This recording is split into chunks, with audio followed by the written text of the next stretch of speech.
2024년도 12월 20일 날은 예산지원 임시법안이 통과되는 날이고요. 2025년도 1월 2일 날 부채한도 재협상이 있습니다. 이 결과에 따라서 트럼프 정권의 초반 단계가 결정이 될 거고요. 트럼프가 강력한 힘을 쥐고 휘두르게 될 것인가, 아니면 긴축 단계로 들어가서 좀 보수적으로 국정 운영을 하게 될 것인가, 이러한 것들이 결정되게 될 거고, 결국엔 미국의 부채지만 우리나라에게도 영향을 미칠 수밖에 없는 게, 지금 트럼프가 당선된 이유도 보면 미국인들은 강력한 리더십을 원합니다. 그에 따라서 트럼프가 지금 많은 득표율을 가져가고 있고 공화당이 대다수석을 가져가게 되면서 힘을 장악하고 있는 건데, 이렇게 힘을 꽉 쥐고 있는 상태에서 관세 때리겠다, 보조금 축소시키겠다, 이렇게 엄포를 놓으니까 이에 따라서 우리나라 시장이 큰 영향을 받는 겁니다. 근데 반대로 트럼프의 입김이 좀 약해진다라고 했을 때는 우리나라 시장이 트럼프로부터 받게 되는 영향력 자체가 줄어들게 될 수가 있어요. 지금 예상하는 거는 굉장히 많이 휘둘릴 수 있다를 반영하고 있는 건데, 그렇지 않다라고 했을 때는 생각보다 괜찮은데 이렇게 진행될 수도 있다라는 겁니다.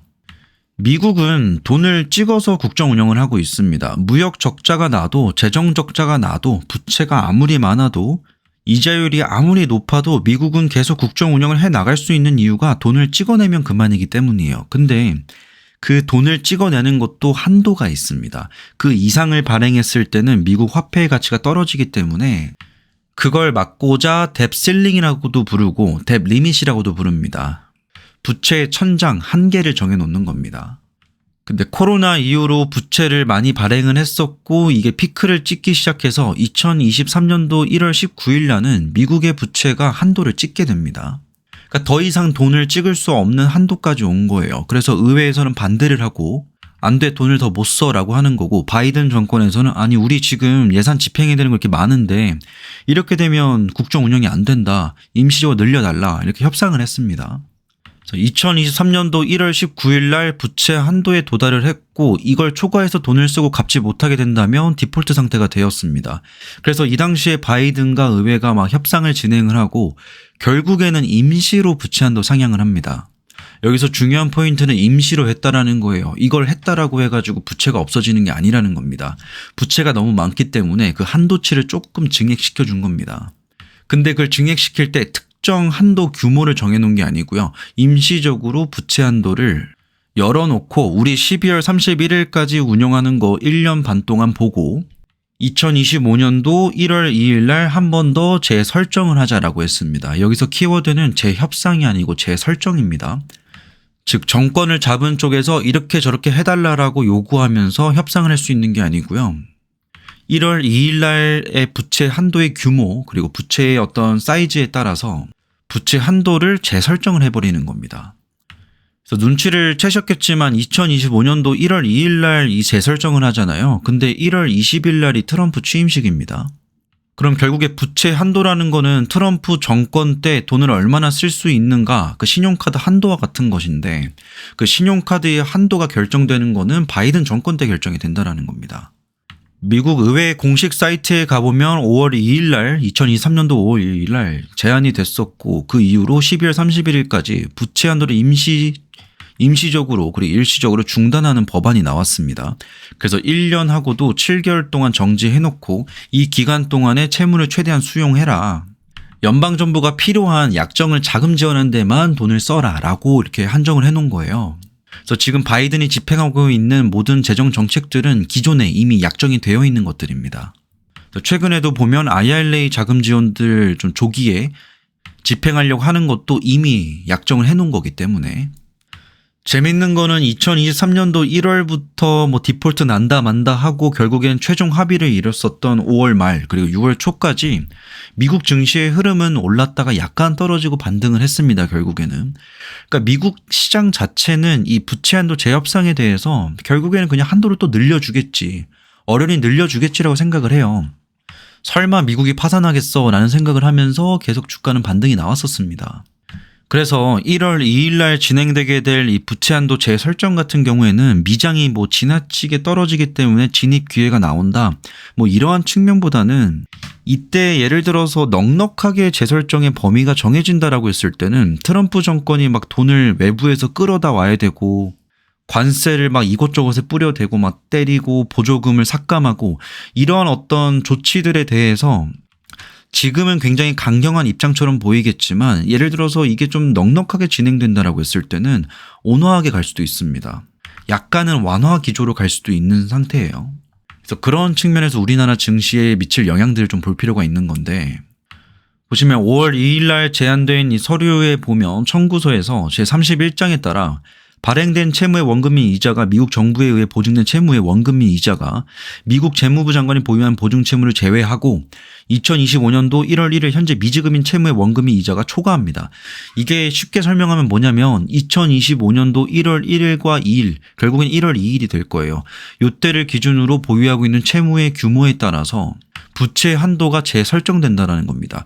23년도에 임시적으로 늘려놨던 거 25년도 1월 1일 날 결정되게 될 건데 트럼프 입장에선 이게 디데이처럼 느껴질 수밖에 없는 게 이제 한 달 남았습니다. 근데 바이든 정권에 대해서도 쟤네 돈 너무 막 쓴다라고 비판을 하는 게 바이든이 23년도 5월 달에 재협상을 해놓고 지금까지 1년하고도 한 8개월 동안 7, 8개월 동안 돈을 많이 쓰게 되면요. 그만큼 미국의 부채가 차오르게 되고 그에 따라서 본인 정권이 시작되었을 때 쓸 수 있는 부채의 한도가 매우 작게 책정이 됩니다. 그러면 트럼프 입장에서 굉장히 불리하게 국정 운영을 시작할 수밖에 없는 거잖아요.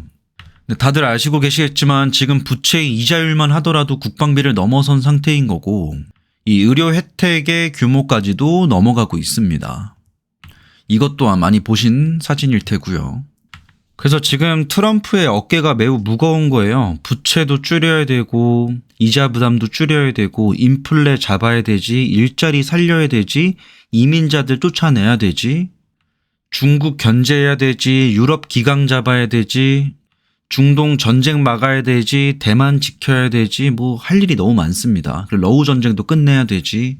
근데 본인이 하고자 하는 모든 정책들, 본인에게 투표를 했던 사람들에게 보답을 하기 위해서는 돈을 써야 되는 거고 다른 측면으로 봤을 때는 돈을 덜 뜯어야 되는 거거든요. 근데 1월 2일 날 부채 한도 재설정에 있어서 불리하게 상황이 흘러갔을 때는 트럼프 입장에서는 본인이 약속했었던 세금 감면 정책을 시행하기가 어려울 수도 있습니다. 지금 당장 세금 감면을 하게 되면 안 그래도 쌓여있는 부채의 규모는 더 증가할 수밖에 없는 거고 이 법인세율을 인하함에 따라서 생기게 될 적자도 만만치 않습니다. 이걸 메꾸기 위해서 지금 관세를 통해서 해결을 하고자 하는 건데 이건 너무 대놓고 보이잖아요. 본인 국가 내에 있는 국민들로부터는 돈을 덜 뜯겠다라는 거고 동맹국들과 중국과 다른 국가들에게 더 관세를 부과해서 땡겨오겠다라는 건데 이게 지금 쉽지가 않은 상황입니다. 그래서 펜실베니아 와튼의 예산 모델, 버젯 모델에 따라서 보면 경제적 피드백 효과를 모두 고려해도 기본 재정 적자는 같은 기간 동안 4.1조 달러가 더 증가할 거라 보고 있어요. 그리고 이게 사회보장 혜택에 대한 세금도 없애주고 법인세를 추가로 줄이는 공약까지 가져가고 있는데 이렇게 된다면 지금 측정하는 그 바로는 해리스가 주장했었던 정책들보다 재정 적자를 3, 4배 정도 더 많이 발생시킨다고 보여지고 있고 현재 이 쌓여있는 부채를 줄일 수 있는 가장 좋은 방법이 성장과 과세, 인플레이션 그리고 전쟁입니다.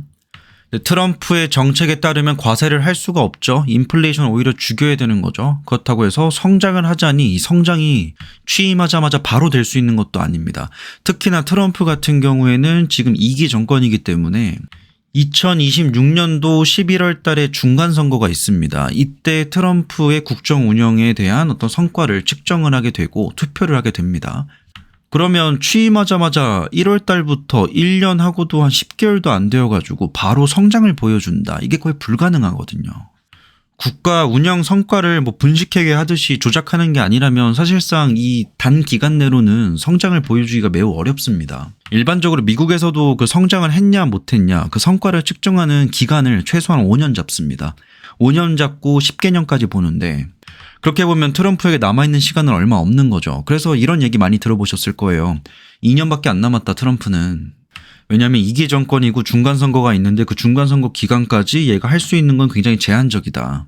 그래서 2년만 버텨라 이런 말이 많이 나오는데 저는 그 부분에 대해서 어느 정도 공감을 할 수밖에 없는 게 트럼프가 해결해야 될 과제는 매우 많은데 이 와중에 부채 한도는 또 정해져 있고 앞으로 1월 1일 날 재설정을 통해서 설정이 되겠지만 아무래도 트럼프에게 넉넉한 돈이 지급될 것 같지는 않고 그 와중에 바이든 대통령은 돈을 거의 다 써가면서 국정 운영을 해가고 있고 그래서 보면 인플레이션을 억제시켜야 되는 거고 지금 과세는 때릴 수가 없는 거고 정책상으로 그리고 성장도 단기간 보여주기 어려워요. 그래서 전쟁이 있습니다. 이 아래 표를 보시면 이렇게 보이죠. 미국의 연방 부채가 급격하게 줄었던 시점들은 모두 전쟁이 일어나고 나서였습니다. 우리가 흔히 전쟁을 굉장히 참혹하다라고 보고 실제로도 잔인한 이벤트이긴 하지만 이 미국의 어떤 부채 상황을 놓고 봤을 때 냅 투 GDP 기준으로 봤을 때 미국이 GDP 대비해서 부채를 큰 폭 삭감할 수 있었던 가장 큰 모멘텀은 대부분 다 전쟁 시기였습니다. 저는 이게 어디까지나 뇌피셜이긴 한데 이렇게 네 가지 키워드로 봤을 때 뭐 과세, 성장, 인플레이션, 전쟁 등 네 가지의 케이스밖에 없는데 단기간 내로 트럼프가 성과를 보이기 위해서는 과거의 데이터를 추론해 봤을 때는 트럼프는 오히려 전쟁을 원하고 있는 상황이 아닐까 이런 생각도 드는 상황입니다. 여기서 또 한 가지 키포인트가 있는데 이 전쟁이 또 돈이 있어야 하잖아요. 그렇다고 지금 또 국방비를 많이 늘리자니 부담이 되는 상황입니다. 그래서 얼마 전에 일론 머스크가 요즘에 누가 전투기 만들고 탱크 만들고 이러냐. 구닥다리다. 요즘엔 드론이 대세다. 드론 하나면 다 파괴할 수 있다. 라고 하면서 최근에 드론주가 많이 올라가고 있고 드론주가 오늘도 올라가고 있어요. 그런 것들을 보면 요 드론 같은 경우에도 단발적 테마가 아닐 수 있다. 가장 가성비 높은 국방비 지출 중에 하나가 될 수 있지 않을까 이렇게 보여집니다.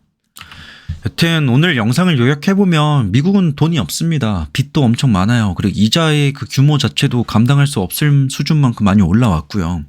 트럼프가 가지고 있는 미션은 인플레이션을 죽여야 되고 성장도 만들어내고 부채도 많이 삭감을 시켜야 되고 떨어내야 되는 거고 중국을 견제해야 되고 러우 전쟁을 종식시켜야 되고 이란과 이스라엘 전쟁도 멈춰야 되고 남중국해 관련돼서 분쟁에 대비를 해야 되는 거고 유럽 국가들, 그리고 나토 관련돼서 견제를 해야 되는 거고 멕시코도 신경 쓰이고 캐나다도 신경 쓰이고 신경 쓰이는 게 너무 많습니다. 이러한 상황을 밀어보면 얘가 지금 동맹국들을 어떤 챙길 수 있는 그런 상황이 아니다. 본인의 코가 석자다 이런 상황으로 보여집니다. 그래서 약속했었던 정책들을 다 진행하긴 좀 어려울 것 같아요.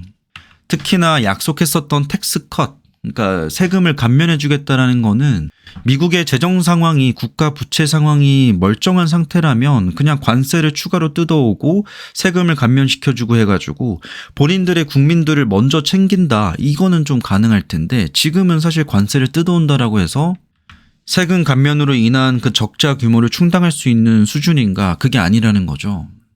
트럼프에게 주어진 미션은 정말 많다. 근데 그리고 그러한 미션을 수행하기 위해서 필요한 자금들이 있을 것인데 그 자금들에게 가장 큰 영향을 미치는 게 부채 한도 재설정에 있다. 그게 2025년도 1월 2일 날 있고 이 이벤트 있기 전에 오늘로부터 18일 이후에 있을 2024년 12월 20일 날은 예산지원 임시법안이 있습니다.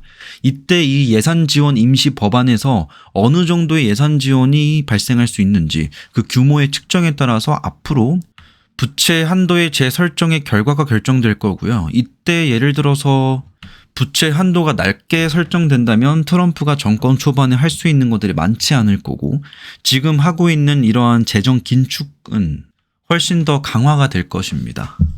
그래서 우리나라 입장에서는 부채 한도 재설정이 그래도 넉넉하게 되는 게 우리나라 입장에서 괜찮을 거예요. 그래야지 미국이라는 국가가 배부른 사자가 되어서 우리나라와 같은 가젤들을 물어뜯지 않을 가능성이 높기 때문입니다. 하여튼 저는 이 일정들이 매우 중요하다고 생각을 합니다. 트럼프가 취임 이후에 1월 20일부터 어떤 말들을 하고 그간 해왔었던 주장들이 말들이 그냥 단순 주장이 아니라 실행을 하게 될 것인지 말지 그러한 어떤 강도를 설정하게 되는 게 이 부채 한도 재설정이라고 보고요. 이 결과에 따라서 양상이 많이 달라질 겁니다.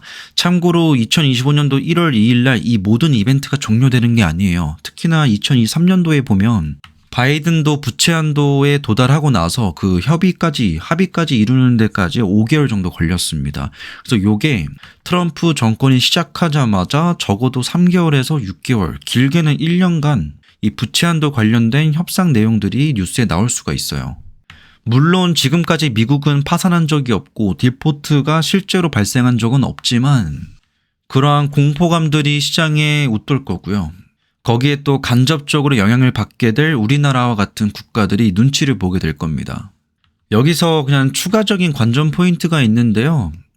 중국이 작년부터 대규모 부양책을 내놓으려고 하고 있잖아요. 만약에 2025년도 초반에 미국이 부채한도 재협상을 실패하게 되고 헤매고 있는데 중국이 이 틈을 타서 부양책을 막 내놓게 된다. 그러면 지금까지는 미국이 일방적으로 중국을 때리는 그림이 나왔었는데 저는 그 시점부터는 시진핑이 본격적으로 나도 이제 트럼프가 우릴 때리면 같이 반격해서 때리겠다라는 모습으로 비춰질 수가 있다. 그에 따라서 패권 경쟁이 심화되면서 미국과 중국으로 나뉘어가지고 이런 패권 경쟁이 조금 더 일기 때보다 더 강하게 나타날 수 있지 않을까 이런 생각도 좀 해봅니다. 오늘 영상은 여기까지입니다.